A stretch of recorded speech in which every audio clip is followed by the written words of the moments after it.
अस्सलाम वालेकुम नाज़रीन, एक महकती और चहकती सुबह के साथ मैं हूं आपका मेज़बान हन्नान बुखारी और मैं हूं फातिमा नासिर। सिटी एट 10 के साथ इस खूबसूरत सुबह का आगाज करते हैं। सबसे पहले तो जी आई होप कि आप लोग सब खैरियत से हैं, अपना भी बहुत ख्याल रख रहे हैं और अपने घर वालों का भी बहुत बहुत ख्याल रख रहे हैं। इसके अलावा अगर बात करें सोसाइटी को देखते हुए तो मुझे लगता है हमारी जो सोसाइटी है, हमारी जो कोर वैल्यूज़ हैं वो ह्यूमैनिटी से दूर जाती हुई नज़र आ रही हैं। तो मुझे लगता है कि आज के दिन हमें फैसला करना चाहिए कि हम हर मुमकिन कोशिश करेंगे कि हम अपना पार्ट अदा करेंगे, अपना रोल अदा करेंगे सोसाइटी को बेहतर बनाने में। हम काइंड रहेंगे, लोगों के साथ रहम दिली और हमदर्दी दिखाएंगे। जहाँ पर भी हम किसी की मदद कर सकते हैं उनकी मदद करेंगे, किसी के लिए कुछ अच्छा कर सकते हैं, चाहे वो बदले में हमारे लिए कुछ अच्छा ना भी कर सकते हों तो हम उनके लिए अच्छा ज़रूर करेंगे। हुज़ूर पाक सल्लल्लाहु अलैहि वसल्लम ने फरमाया कि कोई भी काइंडनेस का एक्ट सबसे बड़ी चैरिटी है। तो हमने ये बात दिमाग में रखनी है कि हमारे प्यारे नबी ने जो बात कही है उसको हमने लेकर चलना है ज़िंदगी में अपनी, और जहाँ पर भी किसी के लिए अच्छा कर सके वहाँ पे अच्छा ज़रूर करें। बिल्कुल, और इसके साथ साथ ये भी कहा गया है कि इखलाक भी सबसे ज़्यादा अहमियत का हामिल है, क्योंकि ये कहा जाता है कि जिसका इखलाक बेहतर है वो अल्लाह ताला के सबसे ज़्यादा नज़दीक है। अब इखलाक किस तरह से बेहतर करना है कि कोई अगर हमें बुरी लैंग्वेज यूज़ करके भी बुलाए, कोई हमें गुस्से में भी बुलाए तो हमें उससे प्यार से गुफ्तगू करनी चाहिए। और यकीन मानिए ये अमल करके देखिए, बहुत सारे लोग ऐसे जो चिढ़ते हैं आपसे और आप उनसे जब मोहब्बत से गुफ्तगू करेंगे वो शर्मिंदा होंगे अपने उस काम पे जो कि उन्होंने आपके मुखालफ जाके किया होता है। और अगर आप अपना इखलाक बेहतर करते हैं तो आप ना सिर्फ अपने लिए बल्कि माशरे में उसकी एक मिसाल कायम कर रहे होते हैं, अपने घर के अंदर उसकी एक मिसाल कायम कर रहे होते हैं। बहुत सारे लोग आपको जो ऑब्जर्व कर रहे होते हैं, बच्चे जो आपको ऑब्जर्व कर रहे होते हैं, वो उससे देख के बहुत कुछ सीखते हैं और एक अच्छा माशरा जो है वो बिल्ड किया जा सकता है। नबी करीम सल्लल्लाहु अलैहि वसल्लम ने अपने इखलाक से ही दुनिया को फतह किया था।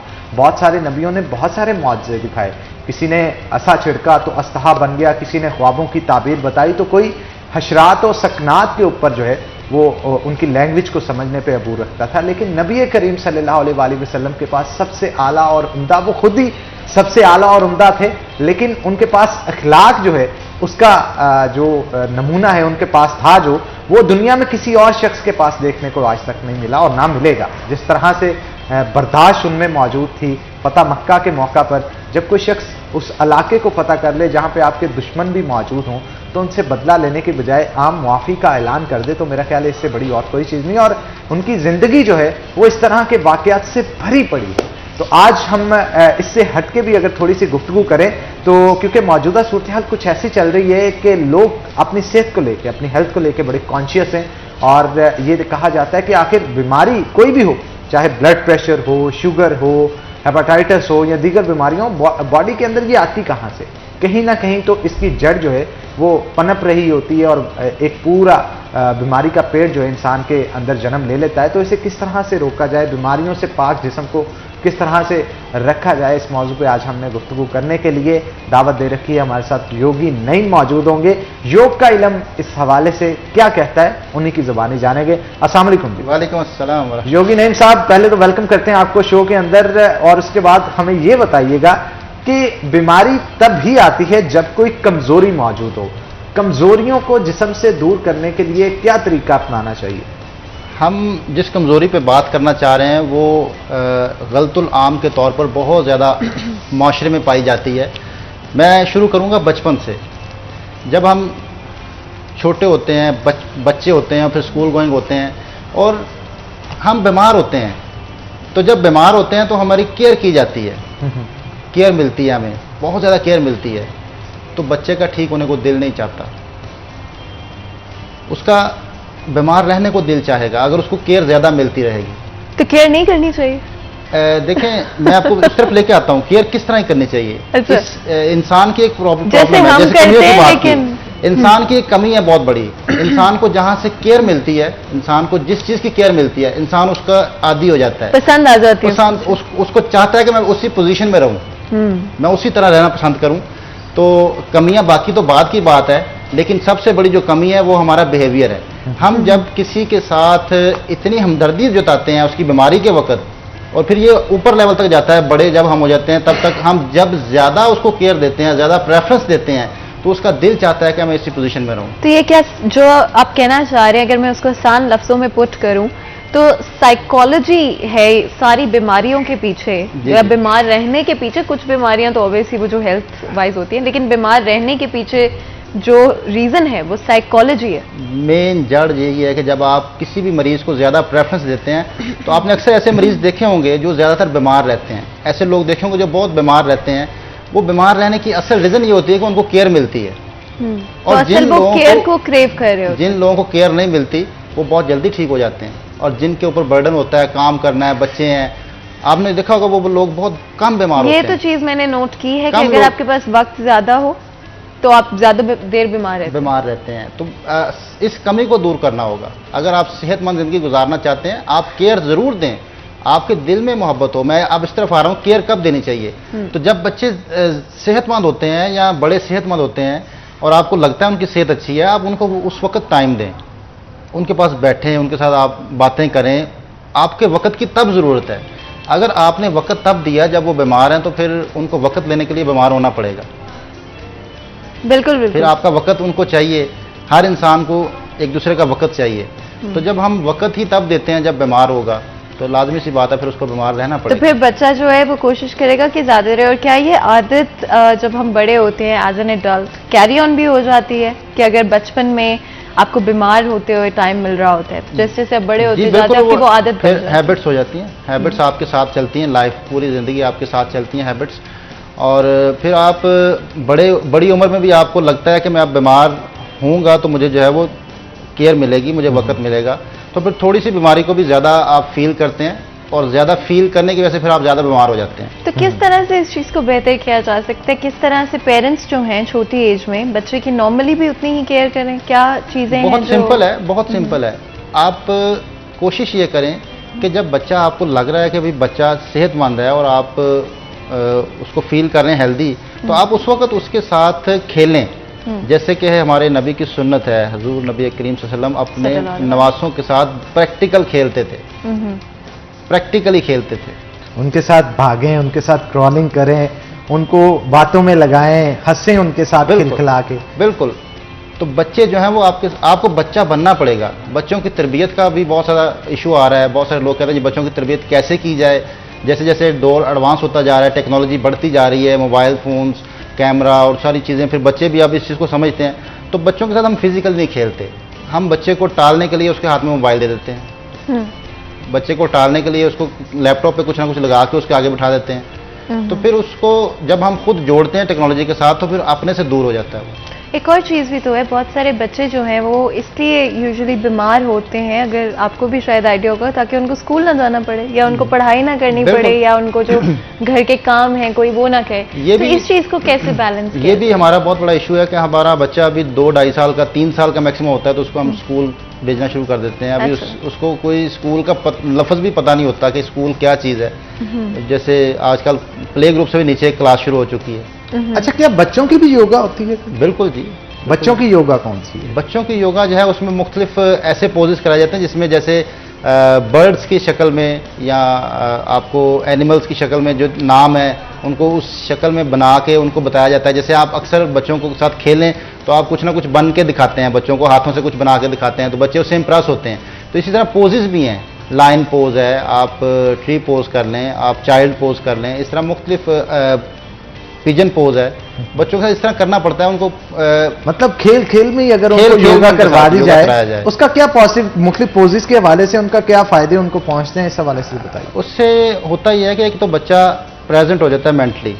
जब आप किसी भी चीज़ में इन्वॉल्व करते हैं वो मेंटली अपनी फिजिकल बॉडी के साथ अटैच हो जाता है। ठीक है ना, बच्चा उससे आपका ऑटोमेटिकली हेल्दी होगा। जब आप कोई भी आप बच्चे को आप मेंटली फिजिकली एक जगह पे ले आते हैं तो आप इंसान खुद भी हेल्दी हो जाता है अगर आप मेंटली और फिजिकली एक जगह पे आ जाए। ज़्यादा प्रॉब्लम्स तो यही है कि यहाँ हम पास्ट में हैं या फ्यूचर में हैं। ये हैबिट जो है हमें बीमार करती है। बिल्कुल। ये सबसे बड़ी बीमारी की वजह यही हैबिट है कि हम पास्ट में होते हैं या फ्यूचर में होते हैं। तो अगर हम फिजिकली चीज़ों को फील करना शुरू करें, जैसे मैं अब एक और चीज़ बताता हूँ आपको कि हर चीज़ की दुआ बताई गई है इस्लाम बिल्कुल, में। बिल्कुल। हर चीज़ की दुआ बताई गई, यहाँ तक कि आपने घर से बाहर निकलना है, घर में दाखिल होना है, उसकी नीयत बताई गई है। तो मैं इसको यूँ समझता हूँ कि आपको हर चीज़ में मेंटली इन्वॉल्व होना पड़ेगा। योग इसको यूँ कहता है। कि आपने जो भी करना है, अगर आप उसमें मेंटली इन्वॉल्व नहीं होते तो उसका रिजल्ट कम आएगा, उसका वो result आउटकम नहीं जो है डिक्रीज हो जाएगा। जी जी। तो अगर आप ये चाहते हैं कि आप हेल्दी लाइफ गुजारें, आप उसमें अपना जो है वो हमेशा फिट रहना चाहते हैं, तो आपको लाजमी फिजिकली जहाँ पे भी आप कोई भी काम कर रहे हैं उसमें मेंटली इन्वॉल्व हो जाए। अच्छा, वैसे जैसे बॉन्डिंग होती है रिलेशंस की, हस्बैंड वाइफ की भी आपस में बॉन्डिंग होती है, तो क्या हस्बैंड वाइफ भी कोई इकट्ठे योगा पोज कर सकते हैं जिससे अगर लड़ाइयाँ घर में हो रही हैं तो वो खत्म हो जाएं, जो टेंशनें जहन पे सवार, आजकल लोगों को जॉब नहीं अगर मिल रही या एनवायरमेंटल स्ट्रेस है किसी किस्म की, तो वो रिलीज कर पाए उसको, कोई इस और तरह जो की ज्यादा टाइम exercise? उनको इकट्ठे गुजारना पड़ रहा है। उसमें यूँ होता है कि आप उसमें ये कर सकते हैं कि आप स्ट्रेचिंग्स हैं मुख्तलिफ टाइप्स की जो आप मेंटली रिलैक्स होने के लिए कर सकते हैं। आप जो अभी मियाँ बीवी की बात की आपने लड़ाइयों की, अब ये ना हो कि उसके बाजू को इतनी स्ट्रेच पावर मिल जाए वो स्ट्रेचिंग के बाद कि जूता दूर से नहीं, गिरा रहा हो। मैं बताता हूँ आपको, आपने जो बात की मियाँ बीवी की लड़ाई की, उसकी मियाँ बीवी की लड़ाइयाँ की जो असल वजह होती है ना, असल वजह बेसिकली ये होती है कि ज़्यादा स्ट्रेसफुल लाइफ, घर के कामों का भी हो सकता है और शोहर को जो है वो बाहर के कामों का हो सकता है। किसी भी किस्म का स्ट्रेस जब ब्रेन पे आता है दोनों पे, तो फिर आपस में लड़ते हैं वो। तो उसके लिए जो बेहतरीन मैं ये समझता हूँ कि आउटिंग करनी चाहिए। आप किसी भी जगह पे आप मुसलसल रहते हैं तो आप कभी भी स्ट्रेसलेस नहीं हो सकते। आपने स्ट्रेसलेस होना है तो आपको निकलना चाहिए। तो मैं यहीं पे आपसे अगर ये चीज पूछूं कि आजकल तो बाहर जाना बहुत मुश्किल है, तो इन हालात में जो घर पे ही रहना पड़ रहा है, घर पे तो रहना पड़ रहा है, क्या सोल्यूशन है? उसके लिए फिर एनवायरमेंट क्या, ब्रीदिंग्स हैं। छत पे जा सकते आप हैं? छत पे जाएं, ब्रीदिंग्स करें, ऑक्सीजन लेवल को बेहतर करें, हाँ। ऑक्सीजन लेवल बेहतर करें। जैसे ही आपका ऑक्सीजन लेवल बेहतर होगा, आपका ब्रेन ऑटोमेटिकली फ्रेश हो जाएगा। कुछ पर्सनल स्पेस भी जरूरी होती है कपल्स के लिए? कपल्स के लिए पर्सनल स्पेस तो जो है वो क्या उसे कहते हैं, इसमें स्पेस तो है ही कोई नहीं जाती। स्पेस का तो कोई चक्कर नहीं है इसमें, सिर्फ मेंटली एक्सर्शन कम हो। अच्छा, खुश रहने के लिए क्या पोज योगा का करना चाहिए? खुश रहने के लिए जो है वो ब्रीदिंग भी एक बताता हूँ और एक पोज भी है खुश रहने के लिए। अच्छा, और वो हाथ पे कोई लाल आप जी, बताते हैं, हाँ, उससे क्या बिल्कुल। होगा? ये जो आपके लेफ्ट हैंड पे ये बिल्कुल थंब अपना स्ट्रेट इसकी लाइन में सीधे आए, एज लाइन के ऊपर इस जगह पे आपके अगर रेड कलर लगा दिया जाए, जितना हिस्सा ये अंगूठे के नीचे आया है रेड कलर लगाए रखें, इससे बच्चे के अंदर भी चिड़चिड़ापन खत्म हो जाता है और बड़े भी जो है अगर लगाए रखें तो इससे जो है वो मेंटली खुश रहते हैं। आप चिड़चिड़ापन खत्म हो जाता है। सिर्फ ये इतने एरिया पे आप रेड मार्कर ले लें परमानेंट, तो इसको रेड रखें। यहाँ पे दिल का प्रेशर पॉइंट है, तो अगर आप ये लगाए रखें, लाल रंग लगाने से दिल बाग बाग हो जाता है। बिल्कुल आप खुश रहते हैं। इसके अलावा अभी कोई प्रेशर पॉइंट्स अगर आप बता सके, कुछ हेडेक के लिए, माइग्रेन्स होती हैं बहुत सारे लोगों को? ये इसी अंगूठे के लेफ्ट हैंड पे ये टॉप पे आप हल्का हल्का प्रेस करना शुरू करें। हाँ। और खुश रहने के लिए बटरफ्लाई पोज बेहतरीन पोज है। अगर आप बटरफ्लाई पोज करते हैं, दोनों पाँव आपस में यूं मिला लेते हैं और घुटने साइडों पे आप बटरफ्लाई की तरह आपने ऊपर नीचे करने हैं, हल्का हल्का आपने अप डाउन। तो ये बटरफ्लाई पोज, इसके बारे में यूं है कि सुसाइड टेंडेंसी को कम करता है।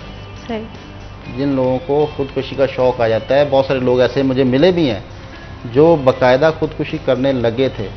अल्हम्दुलिल्लाह मैंने उनका ट्रीटमेंट किया, पूरे अब सेहतमंद हैं। तो यानी कि ये इस कैप का राज थेरेपी क्या है जो आपने पहनी है? यो मैं देखता हूँ कि काफी योगी इस कैप के साथ बड़ा मुंसलिक होते हैं, ये क्या चक्कर होता है? देखें एक चीज़ बताता हूँ, सारे का सारा जो आपका नॉलेज है वो आपके ब्रेन के अंदर है और किसी भी कीमती चीज़ को महफूज रखा जाए तो बच जाती है। उसको महफूज रखा जाए तो बच जाती है। तो हम ये समझते हैं कि कैप पहनने से इंसान का जो है वो हाफजा कमज़ोर नहीं होता, याददाश्त तेज़ रहती तो है। इतनी गर्मी में आप कैसे सर्वाइव करते ये हैं? बहुत लाइट कपड़ा है, बहुत ब्रीथेबल soft है। कपड़ा। जी जी, ये बिल्कुल जो कपड़ा होता है ना ये शर्ट का, उसी का जर्सी का कपड़ा है ये। तो इसके अलावा भी कोई फवायद हैं? कोई भी कैप पहन लें, हम ये समझते हैं कि कैप हाफजा तेज़ करती है, आपकी याददाश्त बेहतर रहती है, आप हाजिर जवाब होते हैं, कोई भी आपसे बात करे आपको सोचना नहीं पड़ता, आपका नॉलेज एक्टिव रहता है। बाकी इसकी एक ख़ास थ्योरी है, इसके 4 जो है वो टुकड़े हैं, तो 4 सिमतों की तरफ से जो है वो जब ये चलिए सिमतें क्या क्या कहती हैं इस हवाले से जानेंगे, लेकिन एक छोटी सी ब्रेक के बाद, ब्रेक का वक्त हो गया, तो नाज़रीन यहाँ पे एक ब्रेक लेंगे, ब्रेक के बाद दोबारा हाजिर होते हैं, कहीं मत जाइएगा, हमारे साथ रहिएगा।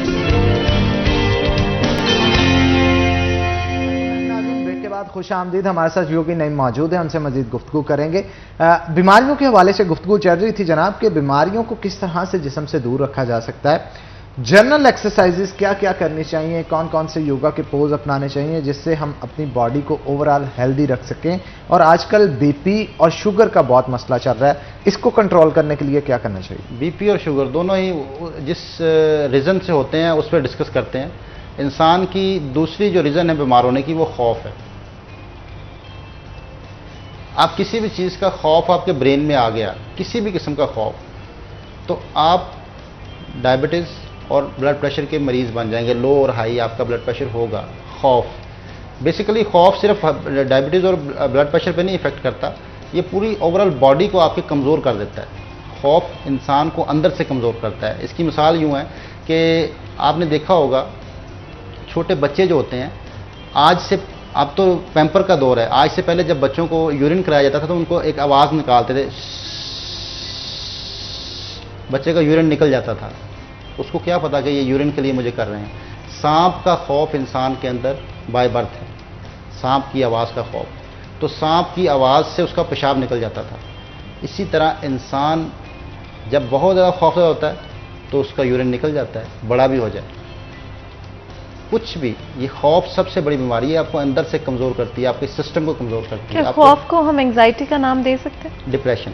डिप्रेशन, सही।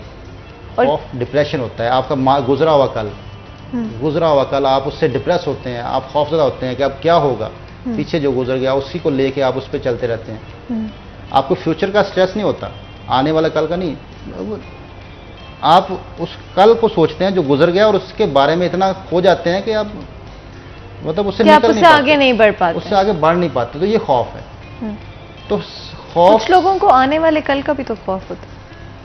आने वाले कल का खौफ कम है, उसको एंजाइटी कहेंगे। वो उसको खौफ और टाइप का है, है। वो आप अपने जिस्म से निकल जाते हैं, उससे यूरिन का ताल्लुक नहीं है। अभी जो हम बात कर रहे हैं, ये डायबिटीज़ में आपको पता है जितने मरीज़ हैं उनको प्रॉब्लम क्या होता है, रात उठना पड़ता है 2-3 दफ़ा, यूरिन ज़्यादा आता है, ठीक है। और डायबिटीज़ का ताल्लुक भी आपके स्ट्रेस लेवल के साथ है।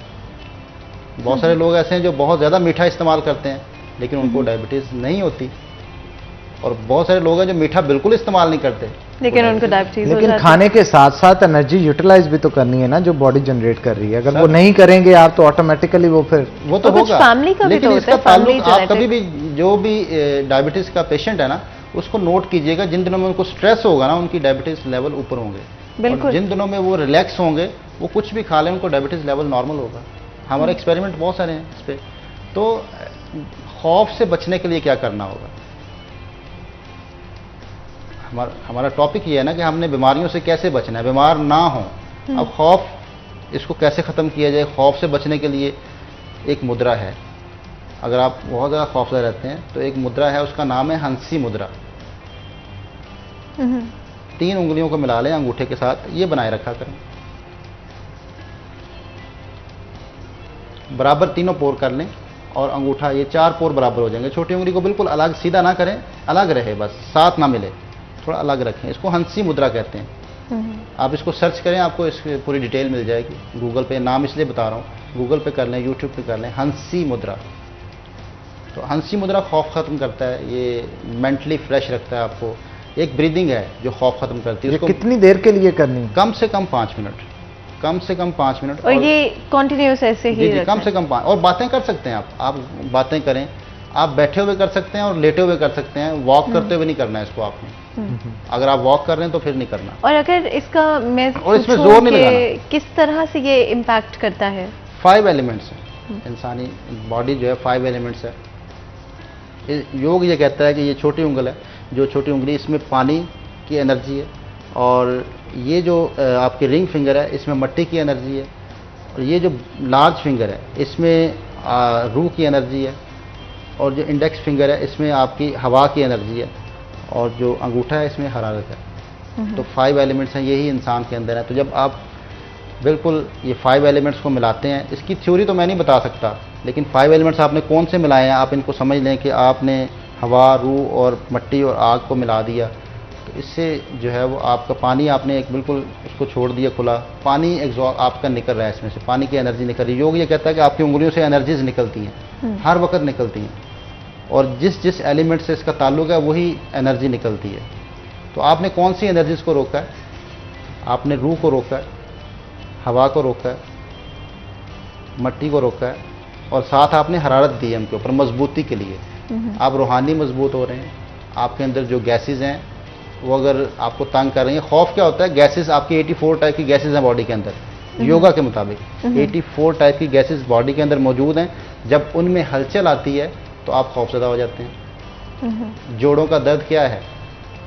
वैसे तो जोड़ों का दर्द जोड़े ही जानते हैं, लेकिन फिजिकल जोड़ों का दर्द और जो है, वो लोग जिनको एक्सपीरियंस करना पड़ता तो जोड़ों का दर्द बेसिकली गैसेस की वजह से होता है। जब आपकी गैसेस मेंटेन नहीं होती तो ये गैसेस को मेंटेन करता है, आप रिलैक्स हो जाते हैं। आप एनर्जीज की बात कर रहे थे, तो पॉजिटिव और नेगेटिव एनर्जी, आई थिंक मैं भी इवन बिलीव करती हूँ इस चीज़ में कि there is negative energy, there is positive energy. जी बिल्कुल। तो पॉजिटिव एनर्जी से क्या आपकी सेहत पे भी इम्पैक्ट होता है? अगर आप पॉजिटिव रहें, पॉजिटिव माइंडसेट रखें, ऑप्टिमिस्टिक रहें। देखें, दुआ क्या है? दुआ पॉजिटिव एनर्जी है।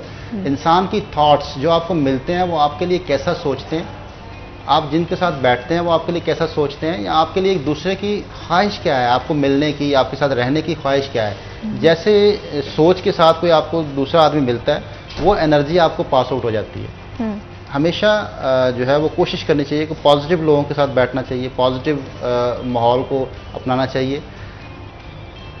सोचों का जो है वो असर इतना ज़्यादा होता है कि इंसान, अक्सर आपने देखा होगा कि कहता है कि मैंने ये सोचा था कि ऐसा होगा, देख ले मेरे साथ बुरा हो गया। आपने उस वक्त बुरा बहुत डीप जाके सोचा होता है। अक्सर ये सुनने में आता है ना कि बिल्कुल, कहते हैं, बिल्कुल। मुझे लग रहा था ये ऐसा होना है मेरे साथ। हाँ जी। वो जो लग रहा था ना, उसी एनर्जी का इम्पैक्ट आया है जो आपको लग रहा था। तो हम पॉजिटिव क्यों नहीं लगाते अपने आप को कि शायद पॉजिटिव हो जाएगा?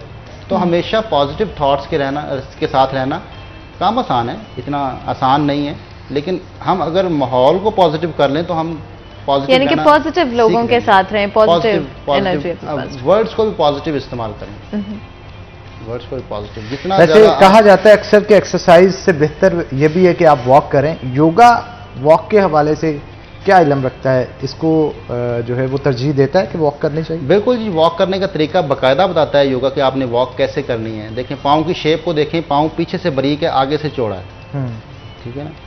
ऐसे ऐसे आहिस्ता आहिस्ता आपका पाँव बड़ा होता है, और फिर आपकी बॉडी के जो, अगर स्पोर्ट है तो आगे की तरफ है, पीछे की तरफ नहीं है। बदकिस्मती से हम जब वॉक करते हैं तो हमारी एड़ी पे वज़न होता है। ज़्यादातर लोग जो वॉक करते हैं वो एड़ी पे वज़न डाल के चलते हैं, इसीलिए फिर एड़ियों में दर्द रहता है, और बजाय वॉक के फ़ायदे के नुकसान शुरू होता है। अक्सर लोगों को खिंचाव शुरू हो जाता है बॉडी में, वॉक करने की वजह से बॉडी खिंच जाती है। हालांकि वॉक करने का जो सही तरीका योग बताता है कि आपने आगे झुक के रहना है, पूरी बॉडी को। ये जो टखने का जोड़ है इसकी मूवमेंट होगी। हम झुकते हैं, ऊपर से झुक जाते हैं, इसको झुकना नहीं है। बॉडी सीधी रखते हुए आगे की हो जाना, पूरी बॉडी आपकी आगे की तरफ हो जाए और आपका वेट पंजे की तरफ आ जाए। आपने पंजों की तरफ झुके हुए चलना है। अब मैं अगर आपसे यहाँ पे एक क्वेश्चन पूछूं, जो कि आई थिंक बहुत सारी औरतों का भी सवाल होगा, कि जो हील्स हम पहनते हैं उसमें हमारे पंजों पर ही जो है, टोज के ऊपर हमारा जो वजन है वो शिफ्ट हो जाता है, लेकिन वो तो बड़ा नेगेटिव जो है, मेडिकली अगर देखें तो वो नेगेटिव। ये मैं बताता हूँ ना कि ज़्यादा उठी हुई है ना, हील ज़्यादा है। अच्छा, मैं पूरी ओवरऑल पाँव की बात कर रहा हूँ। अगर आपका पूरा पाँव ऐसे, आपकी बॉडी जो है वो पूरी ओवरऑल पाँव को हील उठाई नहीं हुई, हील टच होगी, लेकिन आप हील टच होगी, सिर्फ वेट आपका पंजों पे होगा। इसके बारे में योग क्या कहता है वो बता देता हूँ कि जितना आपकी एड़ी ऊपर उठ जाएगी, पंजे पे वजन आ जाएगा, उतना ही इंसान कंट्रोल से बाहर हो जाएगा। सही, किसी की नहीं सुनेगा। तो यानी कि सारी औरतें जो कि हील्स पहन के चलती हैं उनको अवार्ड मिलना चाहिए, खत्म करना चाहिए, हील्स को खत्म करना चाहिए। ये तो सोशल ट्रेंड है ना, इसमें औरतें तो कुछ नहीं। आप अगर ट्रेनिंग मैं बताता हूँ आपको, अगर आप इसकी पाँव की ट्रेनिंग होती है, आप फोर्सेस में चले जाएं, फोर्सेस के लोग जो हैं उनको एड़ी पे चलना सिखाया जाता है। बिल्कुल बिल्कुल। एड़ी पे चलने वाले लोग हमेशा ऑर्डर लेते हैं, क्योंकि उनका डिसिप्लिन कायम करना है, फोर्सेस में डिसिप्लिन कायम करना है। अगर उनको पंजों पे चला दिया जाए तो सारे ऑर्डर देने वाले बन जाएंगे। सही तो आप कह रहे हैं कि जो अपने पंजों पे चलते हैं वो ऑर्डर देने वाले होते हैं। हाँ, तो मैं उस आपने तरफ आ रहा हमारी हूँ जो कि औरतें अब आप- देख इस रही पे है ना, मजीद उनको बहुत गुफ्तगू खुश करेंगे, किया। लेकिन एक छोटी सी ब्रेक के बाद। तो नाज़रीन, यहाँ पे एक ब्रेक लेंगे, ब्रेक के बाद दोबारा हाजिर होंगे, कहीं मत जाइएगा, हमारे साथ है। सर हम इसको कट करने, इसमें हमने कट किया है मैरिनेशन ताकि जज़ब हो जाए। हमारे पास हाफ अंडा था सर, उसमें हमने क्रैश चिली और साल्ट और चिकन पाउडर हमने इसमें ऊपर यानी कि लगाया है सर। इसमें आग में डिप करने के बाद इसमें सलवा कुकिंग ऑयल में हल्का डिप करके उसके बाद कुक किया, ग्रिल किया। अच्छा, ये बताइएगा कि ये जो स्टेक तैयार किया जा रहा है तवे के ऊपर, इसको किस में पकाया जा रहा है? सलवा सर कुकिंग ऑयल का टच दिया मैंने, नासिक हमारे पास तवा है उसके ठीक है। ऊपर। सलवा कुकिंग ऑयल के अंदर जनाब इसे तैयार किया जाएगा। सलवा कुकिंग ऑयल बनाने वालों का ये कहना है कि इसे अफजान सेहत के असूलों के मुताबिक कुदरती अज्जा के साथ तैयार किया जाता है, जिसका मकसद ये होता है कि आपके खानों की लज्जत को चार चांद लगाए जाएं। यही नहीं, इसके अंदर विटामिन्स का ब्लेंड भी मौजूद होता है, जिसके अंदर विटामिन ए, विटामिन डी और विटामिन ई भी मौजूद है। अगर आप चाहते हैं कि आपके खानों की लज्जत को चार चांद लगाए जाएं और इसके साथ साथ आपके सेहत पे भी किसी किस्म का कॉम्प्रोमाइज ना किया जाए, तो बाजार में जाते सबसे पहले आपका इंतखाब होना चाहिए सलवा कुकिंग ऑयल एंड सलवा बनास्पति। तो आगे बढ़ते हैं जनाब, ये तो था आज की रेसिपी, और आज जो टॉपिक जिसके ऊपर हमने डिस्कशन करनी है उसको आगे लेके चलते हैं। उस टॉपिक के हवाले से मैं अपने गेस्ट जो हैं उनका तारुफ पहले करवाना चाहूंगा। हमारे साथ मौजूद होंगे डॉक्टर मारूफ वैंस,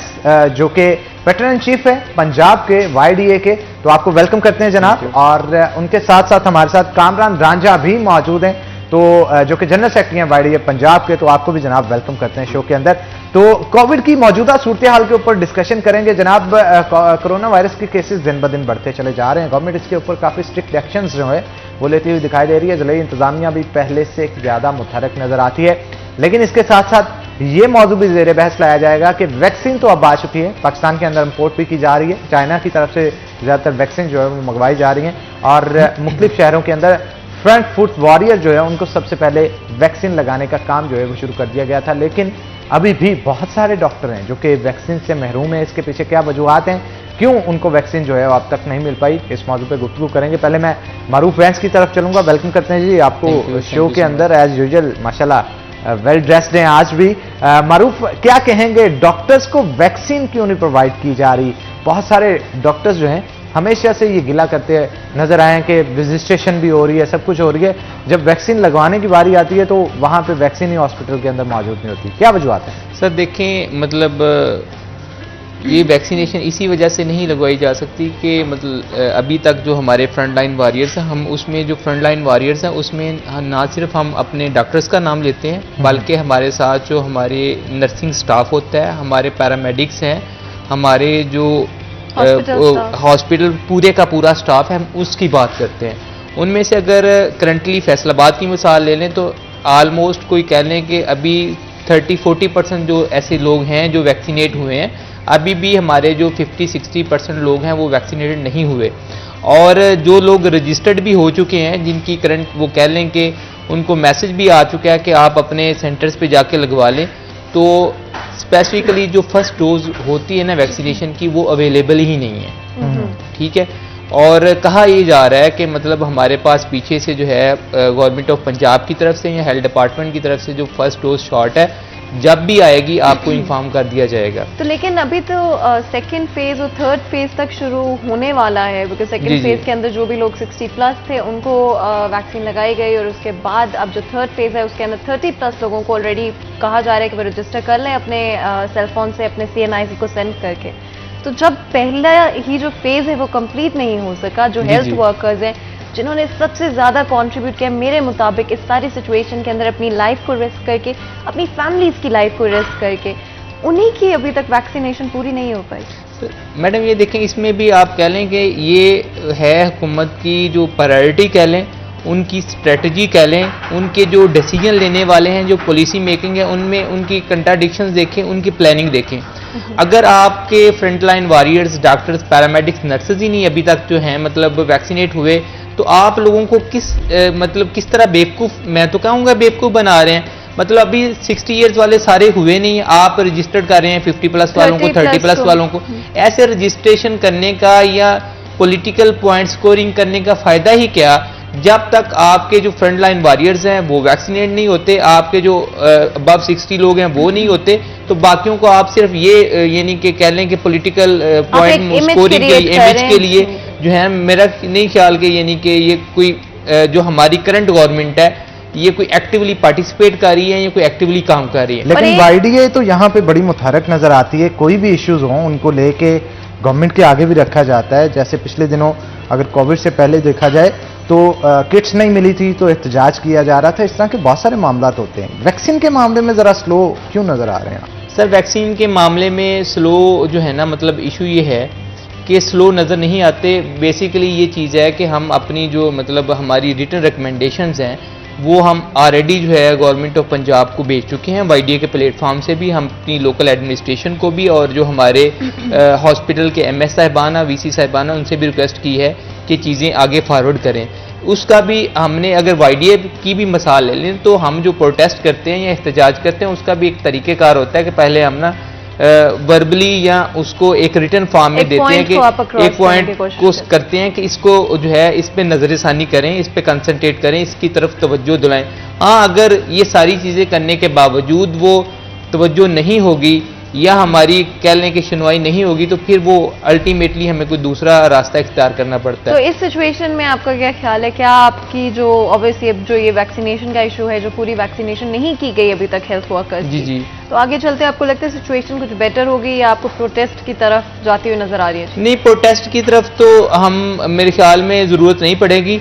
हम मतलब गवर्नमेंट ऑफ पंजाब से भी यानी कि ये उम्मीद रखते हैं और आप लोग मुझसे भी स्पेसिफिकली अपने जो हमारे मीडिया वाले दोस्त हैं या मीडिया हाउसेज हैं उनसे हम यानी कि ज़रूर रिक्वेस्ट करेंगे कि वो भी जो है ना हमारी आवाज़ बने और इस इशू को, जो कोर इशू है उसको हाईलाइट करें कि जो है जब तक ये फ्रंटलाइन वॉरियर्स वैक्सीनेट नहीं होंगे, ये सेफ नहीं होंगे, ये अपने जो है अपने मरीजों को या अपनी आवाम को, जो अपने लोगों को कैसे बचा पाएंगे।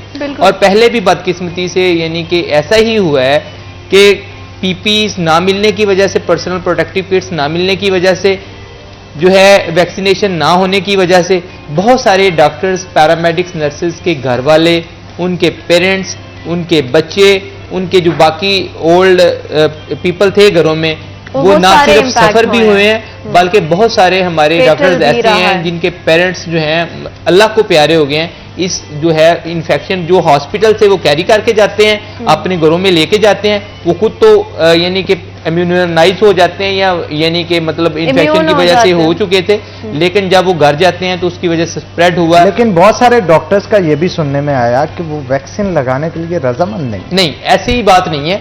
हाँ, जो इनिशियली हफ्ता 10 दिन में ये कह लें कि कुछ हमारे डॉक्टर्स में, पैरामेडिक्स में, नर्सिस में एक डाउट पाया जाता था, एक डर खौफ था कि पता नहीं वैक्सीनेशन लगाने से कोई साइड इफेक्ट आएंगे, कुछ चीज़ें होंगी, लेकिन उसके बाद मेरा नहीं ख्याल कि किसी बंदे ने जो है उसका मैसेज आया हो। आज भी लोगों में ये तासुर मौजूद है और स्पेशली अभी जो इमरान खान पॉजिटिव टेस्ट किए हैं कोविड के लिए, जी जी, और वैक्सीनेशन के बाद नहीं, बहुत सारे लोग, मैं बताता हूँ, ये आप लोगों के प्रोग्राम की तवज्जो से ये मैं अपनी आवाम के लिए, अपने लोगों के लिए क्लियर कर देना चाहता हूँ कि वैक्सीनेशन ज़रूर लगवाएं और ये भी बता दूं कि बहुत ज़्यादा कोई मेजर उसका साइड इफेक्ट नहीं है, लेकिन जब वैक्सीन लोगों में हो सकता, हाँ, और यानी कि एनाफिलैक्सिस एलर्जिक रिएक्शन है या मसल फटीग है जिसमें दर्दें, थकावट, नकाहट तो हो सकती है, लेकिन इसके बहुत ज़्यादा डॉक्यूमेंटेड साइड इफेक्ट नहीं है।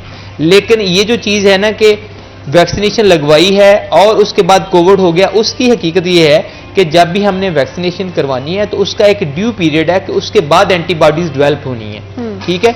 जब तक वो एंटीबॉडीज डेवलप नहीं होंगी वो पेशेंट जो है वो प्रोन ही रहता है कि उसको इन्फेक्शन होना ही होना है। इस वजह से ये नहीं है कि वैक्सीनेशन असर नहीं कर रही, चले जिस तरह की भी आ रही है, चाहे साइनोफार्म की आ रही है, चाइना की आ रही है, हमें हमारे जो भी सुनने वाले हैं, हमारे नाजरीन हैं, हमारे डॉक्टर्स हैं, पैरामेडिक्स हैं, नर्सेज हैं, इनको वैक्सीनेशन लगवानी चाहिए। बिल्कुल, आप ठीक कह रहे हैं। कामरान रांझा भी हमारे साथ मौजूद हैं, उनसे भी गुफ्तगू करेंगे। कामरान, हॉस्पिटल्स की क्या सूरत हाल है? अभी कोविड के केसेस काफी बढ़ रहे हैं। बिल्कुल, ये अगर आप पिछले एक हफ्ते का डाटा देखें, जो एक हफ्ते की एवरेज ओवरऑल पाकिस्तान में चल रही है 4,500 केसेस, और जो सिर्फ पिछले 24 घंटों में है 4,974 समथिंग इतने केसेस आए हैं। इतने केसेस हमने पहली वेव में नहीं देखे, हमने दूसरी वेव में नहीं देखे।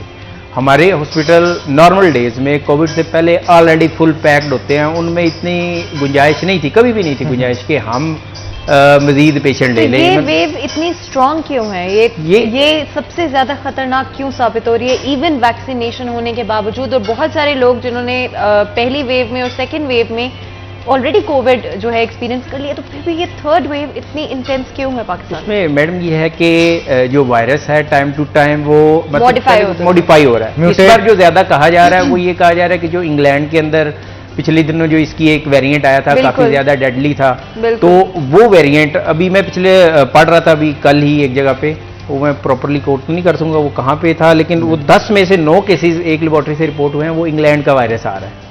मतलब है कि वो स्ट्रेन्स मुख्तलिफ है जी, वो डिफरेंट है और वो इवन ज्यादा डेडली है, वो इवन ज्यादा मतलब है। और हमने ऐसे पेशेंट देखे हैं, यंग पेशेंट हमारे जैसे आप जैसे, जो आ रहे हैं बड़े सीवियर सिम्टम्स के साथ और बड़ी जल्दी डिसैचुरेट करके ऑक्सीजन उनकी पूरी नहीं हो रही इन चीज़ों के साथ जो है ना अभी कर रहे हैं। और इसकी सैचुरेशन डाउन कितने दिनों बाद कोविड के इन्फेक्शन होने के बाद जाती है?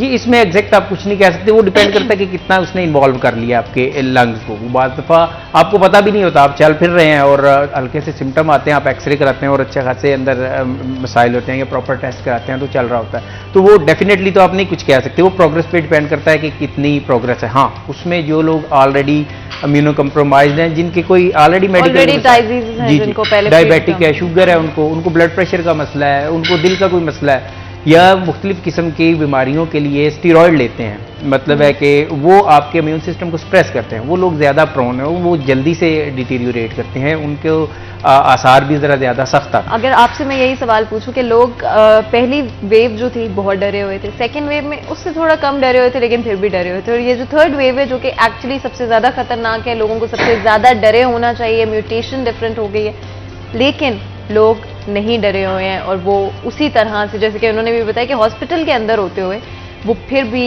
जो SOPs है उनको फॉलो नहीं करते। देखिए, एक्चुअली जो तीसरी वेव को इतनी ज़्यादा स्प्रेड होने का एक मेजर जो है पीछे बिहाइंड रीज़न ही ये है। डॉक्टर साहब, इसका ब्रीफ आपसे एक्सप्लेनेशन लेंगे, लेकिन एक छोटी सी ब्रेक के बाद, ब्रेक का वक्त हो गया, तो नाज़रीन यहाँ पे एक ब्रेक लेंगे, ब्रेक के बाद दोबारा हाजिर होंगे, कहीं मत जाइएगा, हमारे साथ रहिए।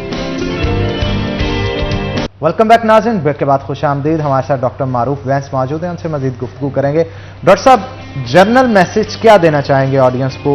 प्रिकॉशनरी मेजरमेंट्स क्या होने चाहिए? मास्क का, हैंड सैनिटाइज का सब बोलते हैं, लेकिन आप जब बाहर निकलें तो इंटरेक्शन, मतलब अगर किसी ने कोई चीज़ खरीदी है शॉपर तो पकड़ना ही पकड़ना है, बहुत सारे लोग हैंडशेक भी करते हैं, आपने कोई कोल्ड ड्रिंक्स यूज़ कर रहे हैं या बाहर से खाना मंगवा रहे हैं, इंटरेक्शन तो किसी ना किसी तरीके से आपका बाहर हो जाता है। अब आप क्या कहेंगे कि किस तरह से बचा जाए, क्या प्रिकॉशनरी मेजरमेंट्स होने चाहिए इस हवाले से? देखिए, प्रिकॉशनरी मेजर्स सबसे पहले तो मतलब अगर ये गवर्नमेंट ऑफ पंजाब ने और हेल्थ डिपार्टमेंट ने अगर ये पाबंदी लगाई है बड़ी बड़ी गैदरिंग्स पे, ठीक है, मैं कहता हूँ कि ये बड़ा ही खुश आइन बात है अगर हमारे लोग ये समझ जाएं तो, ठीक है। और जो पिछले दिनों में एक सर्ज आया हुआ है, क्योंकि ये शादियों का सीज़न था और इसमें बड़ी बड़ी गैदरिंग, अगर मैं अपनी मतलब पर्सनल जो मेरी फैमिलीज जानने वाली हैं उसमें भी एक एक शादी पे के बाद, एक एक शादी की इवेंट और गैदरिंग के बाद आपके कोई 10 से 12 लोग जो हैं पॉजिटिव निकले हैं एक शादी से, बिल्कुल एक इवेंट के बाद।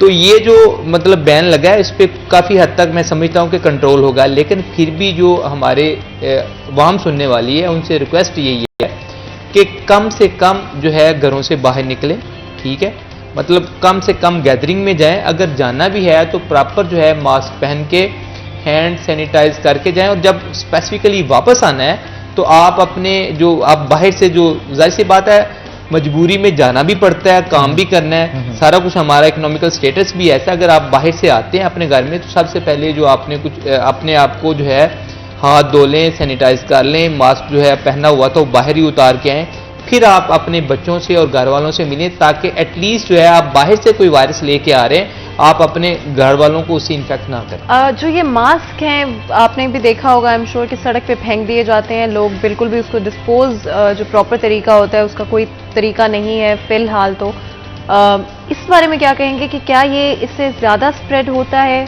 कोविड का, और इसका प्रॉपर डिस्पोज करने का क्या तरीका है ताकि जो हमारी ऑडियंस देख रही है वो भी इसको फॉलो कर सके और प्रॉपरली डिस्पोज ऑफ करे अपने देखिए, mask? प्रॉपरली डिस्पोज ऑफ जो भी मतलब जो आम लोग पहन रहे हैं मास्क, वो तो ठीक है, वो जो आप अपने घर में जो डस्टबिन वगैरह हैं या जो भी होता है उसमें यानी कि आप फेंक भी देंगे बाहर से, वो यानी कि जो भी आने वाला है कवर अगर करके ले जाता है तो वो तो ठीक बात है। लेकिन प्रॉब्लम्स हमारे पास जो ज़्यादा स्प्रेड वाले आते हैं कि सपोज एक कोविड के वार्ड में एक पेशेंट एडमिटेड है, उसका रिलेटिव गया है, वो बगैर मास्क पहने हुए या उसने मास्क पहना वो बाहर आता है, मेडिकल स्टोर पे जाता है या बाकी लोगों की गैदरिंग में आता है, वो उसी तरह ही फिर रहा है जैसे यानी कि वो अंदर से होके आया है, और उसी तरह वो जो वहाँ वार्ड से आया वो बेसिक वो जब मास्क फेंकता है वहाँ, तो वो स्प्रेड के चांसेस होते हैं, या वो जो इन्फेक्टेड वहाँ से एक कमरे से या वार्ड से लेके आया वो सोर्स ऑफ स्प्रेड है। वहाँ हमारे अस्पतालों में जो लोग आते हैं, हमारे अटेंडेंट्स जो हैं जो मरीजों की केयर कर रहे हैं, उनको एहतियात करनी चाहिए कि जिस तरह वो मतलब हमारे जो आइसोलेशन वार्ड्स हैं सारों में एक अलहदा से जो डिस्पोज करने वाले जो मास्क हैं या गाउन्स हैं वो बनी हुई है। क्या कोई स्पेसिफिक गवर्नमेंट की तरफ से पेनल्टी रखनी चाहिए उन लोगों के लिए जिनके फैमिली मेंबर्स जो हैं अगर वो इन्फेक्टेड हैं और वो फिर भी बगैर मास्क के हॉस्पिटल्स के अंदर से बाहर आ रहे हैं, अंदर जा रहे हैं? क्योंकि फर्जी तौर पे तो कहा जाता है, लफ्जी तौर पे बता दिया जाता है कि जी आप ऐसे ना करें, लेकिन क्या उनके लिए इस वक्त पर कोई पेनल्टी रख लेनी चाहिए? देखें, अगर ये तो एक सोशल जिम्मेदारी है, ठीक है, ये तो मेरे ख्याल में हर किसी को वैसे ही पूरी करनी चाहिए।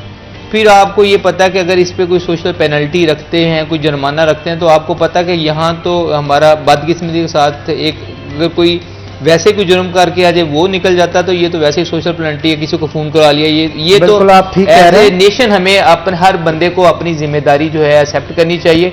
और एक और बात जो मतलब यानी कि ज़रूरी जो बात करने वाली है कि हर किसी को जिम्मेदार इतना होना चाहिए। मैंने लास्ट टाइम 2-3 शादियां भी फ्रैंकली स्पीकिंग देखी जिनमें वो कोविड घर वाले पॉजिटिव थे, पॉजिटिव होने के बावजूद उन्होंने वो फंक्शंस अटेंड किए, ठीक है।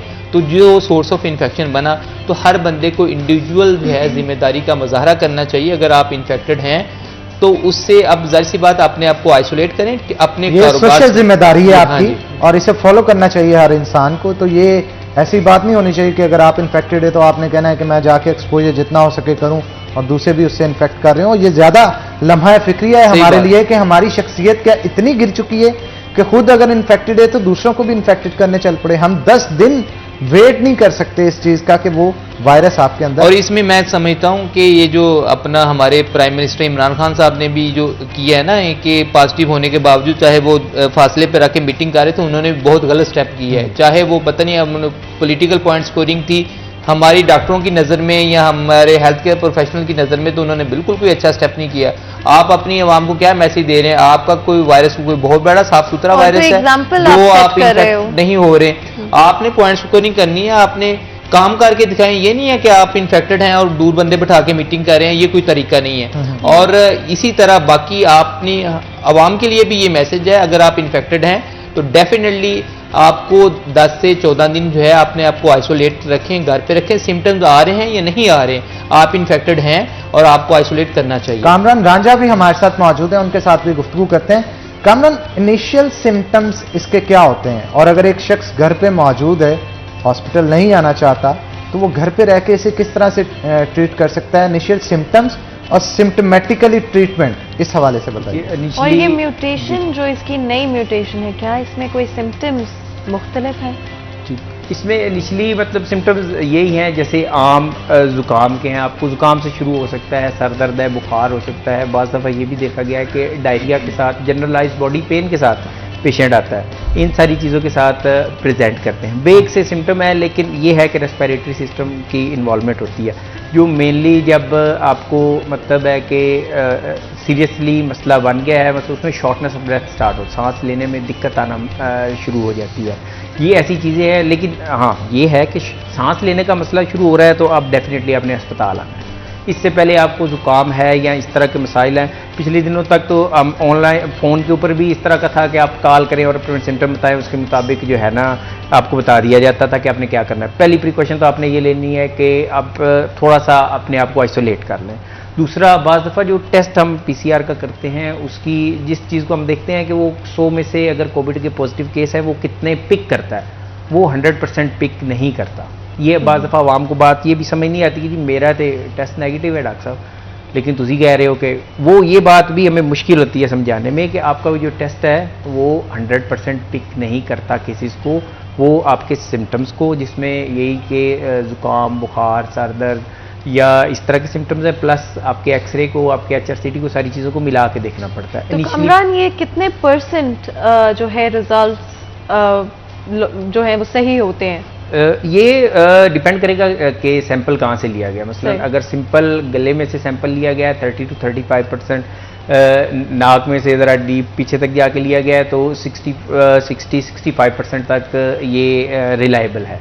इस तरह हाँ, HRCT है, उसके ऊपर तो आपका जो CT स्कैन होगा, मेरे ख्याल HRCT सबसे बेहतर है। सबसे बेहतर उसमें आपको कंप्लीटली वेरीफाई हो जाता है कि इन्फेक्शन कितने % इन्वॉल्व है और लंग्स अगर डैमेज भी हैं तो कितने वो % कितने % इन्वॉल्व। ये लेकिन सारी क्या चीज़ें- ये एक एक्सपेंसिव टेस्ट है जो हर किसी देखिए, लेकर करवाना मुमकिन है? एक्सपेंसिव इस लिहाज से मैं कहूँगा कि नहीं है कि सरकारी हॉस्पिटल्स में काफ़ी हद तक फ्रीली अवेलेबल है। हाँ, जब फ्रीली अवेलेबल होगा, पेशेंट का इतना रश होगा, ज़रा मुश्किल होगी कराने में, लेकिन अवेलेबल है। जो है ना, आप जो पेशेंट हैं जिनका जो नॉन अफोर्डिंग है उनका फ्रीली भी किया कितने % लंग्स डैमेज हों तो रिकवरी के चांसेस हैं और कितने % डैमेज हों, कितनी आपकी जो ऑक्सीजन डायल्यूशन है अगर कम हो तो वो रिवर्सेबल नहीं? हमने 30, 35, 40% डैमेज के साथ भी पेशेंट वापस आते देखा है। अच्छा, वो रिकवर किए हैं? रिकवर किया है। हमारे MS साहब का ऑलमोस्ट इतना ही था, 25-30% जो खुरम साहब थे पिछले 25 तक खुरम साहब का गया था? हाँ जी बिल्कुल, और इवन वो डायबिटिक थे, ऑक्सीजन सैचुरेशन हाँ। इतनी डाउन गई थी उनकी? हाँ, उनके लंग इतने इन्वॉल्वमेंट थे वो। नहीं, लंग इन सैचुरेशन ड्रॉप करना समथिंग और डिफरेंट। अगर आपको पर्सनल अपनी एक्सपीरियंस बताऊं अपने प्राइवेट पेशेंट्स का भी, तो उसमें इवन के लास्ट ही वीक में जो मतलब 3 पेशेंट हमारे डिस्चार्ज। ये वैसे टॉपिक ऐसा है कि मैं चाहता हूं इस पे आप ब्रीफली बताएं थोड़ा। मैं बताता हूं। तो ब्रेक ले लें, ब्रेक से वापस आके आप जरा ब्रीफली एक्सप्लेन इसे कीजिएगा ताकि ऑडियंस को इस हवाले से पता चल सके। तो नाज़रीन, यहाँ पे एक ब्रेक लेंगे, ब्रेक के बाद दोबारा हाजिर होंगे, कहीं मत जाइएगा, हमारे साथ रहिएगा।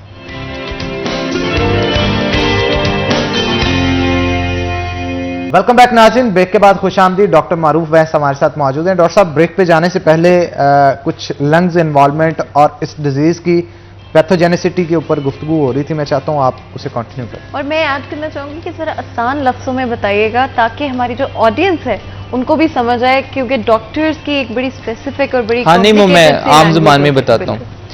सबसे पहले ये यानी कि क्लियर कर दें कि ये जो बीमारी है ना, मतलब कोरोना नमूनिया, कोविड नमूनिया है, इसकी अनसर्टेनिटी बहुत है। मतलब बहुत सारे मरीज हमारे ऐसे होते हैं कि जो बिल्कुल ठीक हो रहे होते हैं और ठीक होने के घर भी चले जाते हैं, उसके बाद पेचीदगियों के साथ आ जाते हैं सांस खराब होने की वजह से। बहुत सारे हमारे ऐसे मरीज हैं जो बहुत सारे सीवियर फॉर्म में होते हैं और अल्लाह के फजलो करम से या डॉक्टर की एफर्ट से कह लें या अपनी इम्यूनिटी की वजह से वो वापस आना शुरू हो जाते हैं। लेकिन अपनी नाजरीन के लिए मतलब और हमारे जो सुनने वाले हैं उनके लिए एक जो पॉजिटिव मैसेज हम देना चाहते हैं कि हमने जो अपने सरकारी अस्पतालों में और अपने प्राइवेट क्लिनिक्स पे और अपने प्राइवेट हॉस्पिटल में जो यानी कि खुद से यानी कि ऑब्जर्व किया है, खुद से देखा है कि अगर पेशेंट्स, बहुत सारे पेशेंट्स ऐसे भी थे जिनकी लंग इन्वॉल्वमेंट जिनका 75 से 75 to 80% जो लंग इन्वॉल्वमेंट थी, लेकिन अल्लाह के फजल से और बाकी जो मेडिकेशन से वो बिल्कुल जो है रिवर्स होके ऑक्सीजन फ्री ऑक्सीजन होके। सैचुरेशन कहां तक डाउन जाए तो रिवर्स हो सकती है? ये तो लंग्स इन्वॉल्वमेंट थी जी, जी। कि इन्फेक्शंस लंग में पेनिट्रेट कर जाए, अंदर चला जाए, इतने % मैं बताता हूँ। सबसे पहले तो होगी HRCT पे क्लिनिक लंग इन्वॉल्वमेंट कितनी थी, 75 to 80% तक लोग भी वापस गए हैं। लेकिन ये भी बताता चलूँ कि एक समटाइम मतलब जो अगर तो 90 से हमारी जो सेफ जो है रीडिंग है सैचुरेशन की वो है 93 से ऊपर। अगर तो 93 से ऊपर किसी की सैचुरेशन रहती है तो वो घबराने वाली बात नहीं है, वो तो घर पे ही अपने आप को मॉनिटर कर सकता है। लेकिन अगर 93 से कम होती है तो आप अपने आप को जो है हॉस्पिटलाइज करवाना पड़ता है मॉनिटरिंग के लिए। ठीक है, ये बहुत सारा हम ये भी कर सकते हैं कि अगर 90 to 93 के दरमियान रहती है तो घर पे सिलेंडर रख के ऑफ एंड ऑन ऑक्सीजन लगा लें, मॉनिटरिंग करते रहें। लेकिन अगर 90 से नीचे कम आती है तो आप अपने आप को हॉस्पिटल में लाजमी जो है एडमिट करवाएं। और जो आप बात पूछ रहे हैं कि कितने % लो हो तो रिकवरी के चांसेस होते हैं, इवन कि हमने ये पेशेंट देखे हैं जो 70 to 75% उनकी ड्रॉप की थी, इवन सैचुरेशन उनकी 70 to 75% थी, लेकिन ड्रॉप तक कर ली, लेकिन हमने उनको बाद में ऑक्सीजन लगाने से या बाईपैप लगाने से या सीपैप लगाने से उनकी सैचुरेशन इंप्रूव हुई और जो है वो बेहतर होके बिल्कुल ठीक हो गए। आपने कहा कि कुछ पेशेंट्स के अंदर आपने ये देखा है कि जी, वो इम्प्रूव कर पाते हैं और उन्हीं फैक्टर्स और उन्हीं नंबर्स के ऊपर कुछ ऐसे पेशेंट्स होते हैं जो रिकवर नहीं कर पाते हैं अनफॉर्चुनेटली। जी जी, तो ऐसे कुछ फैक्टर्स हैं जो आपने, अगर आप हाँ, रिलेटेबल मैं बताता करके हूं। देख सकते हैं। बहुत सारे, एक तो जो रिसेंट स्ट्रेन है जो ब्रिटिश वाली है, Different यूके वाली, mutation है। वो डिफरेंट म्यूटेशन एक वो फैक्टर है, लेकिन जो दूसरा जो मेन चीज आई है जो लोग रिकवर नहीं करते, उनमें एक आपकी ओबेसिटी, मोटापा, जो मोटे लोग हैं, ओबीज लोग हैं, वो लोग जिनको डायबिटीज है, वो लोग, ये स्पेसिफिकली ये दो यानी कि ऐसे रिस्क फैक्टर थे जिनमें कॉम्प्लिकेशन ज्यादा से ज्यादा हुई।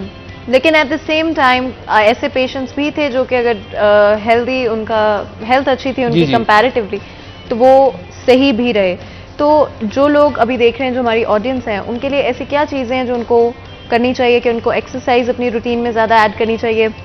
पिछली दफ़ा बहुत चला था कि आप विटामिन सी जो था वो खत्म हो गया था दुकानों से यहाँ तक, क्योंकि कहा जा रहा था कि विटामिन सी से जो आपका इम्यून सिस्टम बेहतर होता है। का कावा भी खत्म हो गया। हाँ जी बिल्कुल, मतलब और बहुत सारी लोगों ने चीजें खत्म सना हो मक्की गई। पी पी के इवन पेट खराब कर लिया। डायरिया भी हो, मतलब कुछ लोग ऐसे थे जो सुबह शाम और दोपहर जो है वो जी। अपनी डाइट में स्पेसिफिक चीजें जो नहीं, ऐड देखिए कर ये जो सारी चीजें होती हैं ना, मतलब आपकी एक्सरसाइज है, आपकी मल्टीविटामिन्स हैं, आपकी कैल्शियम है, आपके विटामिन सी है, ये इम्यूनिटी बूस्टर तो हैं, नो डाउट, ठीक है, इसका मतलब रेगुलर इस्तेमाल करने में कोई हर्ज नहीं है, लेकिन अल्टीमेटली चीज यही आती है कि prevention is better than cure. बिल्कुल बिल्कुल। तो उससे अगर एहतियात कर लेंगे ना आप, मतलब मास्क पहन लेंगे, गैदरिंग में नहीं जाएंगे, जहां जाना है आप अपने आप को सेफ करके जाएंगे, तो ये सबसे जो बड़ी जो मतलब बचत का तरीका ये तरीका है। बाकी जो चीजें हैं फिर तो वो स्पोर्टी भी हैं, आप करेंगे। साइकोलॉजिकल फैक्टर्स भी तो इसमें इन्वॉल्व होते हैं ना रंजा साहब, आप क्या कहेंगे? साइकोलॉजिकल फैक्टर कितना इन्वॉल्व? बिल्कुल, डेफिनेटली साइकोलॉजिकल फैक्टर अच्छा खासा है। इवन जो पेशेंट है उसके अंदर हमारे पास आते हैं, उनके अंदर बहुत ज़्यादा एंजाइटी का फैक्टर होता है, वो बहुत ज़्यादा पैनिक होते हैं। हम तब तक नहीं मानते जब तक हम उस चीज़ में से गुजर नहीं लेते। मैक्सिमम पॉपुलेशन मानती नहीं है, लेकिन जब वो उनको हो जाता है, जब वो खुद भी पैनिक होते हैं, उनके अटेंडेंट्स भी पैनिक होते हैं। बाज़ दफ़ा उनके पैनिक की वजह से हमें भी मुश्किल का सामना करना पड़ता है। ऐसी चीज़ें जो है ना, वो थोड़े से हमसे भी डिससेटिस्फाइड होते हैं। लेकिन डेफिनेटली एक दोनों हैं, वेरिएबिलिटी है। एक तरफ बिल्कुल ही कोई फिक्र नहीं, कोई नहीं, देखा जाएगा जो होगा, और जब हो जाता है तो तब फिर टोटली पैनिक कर जाते हैं। तो लेकिन ये जो थर्ड वेव है, obviously mental health over time deteriorate की है लोगों की, जिन्होंने पहले एक वेव देखी, दूसरी वेव देखी, फिर सोचा कि नहीं अब चीज़ें बेहतर हो रही हैं, फिर एक दफ़ा फिर उनको अब एक्सपीरियंस करना पड़ा कि चीज़ें बेहतर नहीं हो रही हैं एट द मोमेंट एटलीस्ट। तो इसमें मेंटल हेल्थ लोगों की कहाँ जा रही है? कुछ वो तो मैडम जो डेफिनेटली देखें, पोस्ट ओवरऑल कोविड दुनिया होगी उसमें क्या माइंडसेट होगा लोगों का? वो तो बिल्कुल डिफरेंट होगी। बल्कि लोग तो अब वो इस चीज़ को भी डिवाइड कर रहे थे कि प्री कोविड और पोस्ट कोविड के लिहाज से वो बिल्कुल डिफरेंट होनी है। हम तो एज अ कंट्री वैसे ही थोड़े से मुश्किल हालात से गुजर रहे हैं, तो उसके ऊपर से हमें ये कोविड की मुश्किलात हैं।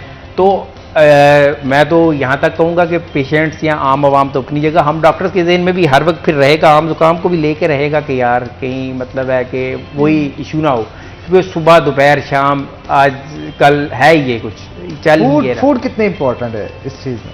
Food, quality of food, quality of food बिल्कुल इम्पोर्टेंट है। आपको जो है ना, उसमें जैसे आप मेंशन कर रही थी विटामिन सी या इस तरह की चीज़ें, बिल्कुल वो भी। और दूसरा जो नॉर्मल आपकी हेल्दी डाइट है, अब सबसे बड़ा रिस्क फैक्टर आपने देखा ओबेसिटी है, उसके बाद डायबिटीज़। चलें डायबिटीज़ तो अभी फौरी तौर पे फैक्टर नहीं है, लेकिन जितनी बेहतर डाइट होगी, जितनी मतलब है कि उसको आप अगर आप इनटेक अपनी फ्रूट्स की ज्यादा रखेंगे, ऑर्गेनिक फूड का इस्तेमाल करेंगे, सीड्स ज्यादा से ज्यादा यूज करेंगे, ऑर्गेनिक डाइट का बहुत ज्यादा पॉजिटिव इफेक्ट ये बॉडी के ऊपर आता है।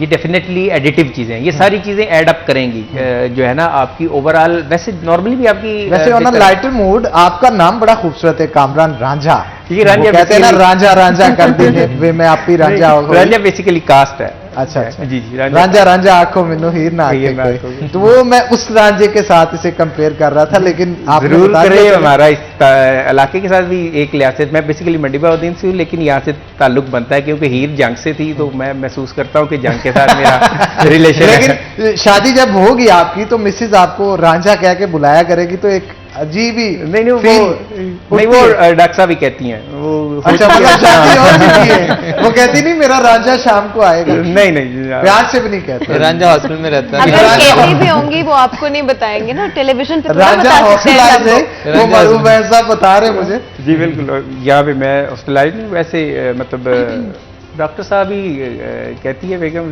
अच्छा शर्मा क्यों रहे हैं इतना, ब्लश क्यों कर रहे हैं? मरूफ साहब आप तो दोस्त हैं इनके, बताइए जरा क्या चक्कर क्या है?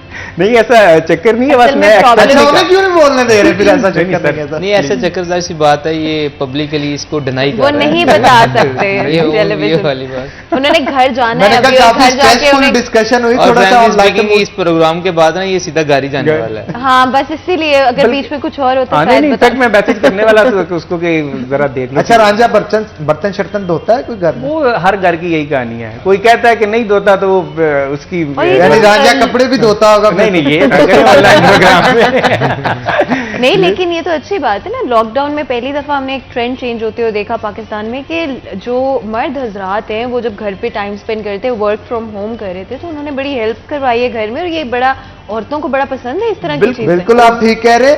बहुत शुक्रिया कामरान रांझा साहब आज के शो में आने के लिए आपका। डॉक्टर मरूफ वैन साहब आपका भी बहुत शुक्रिया।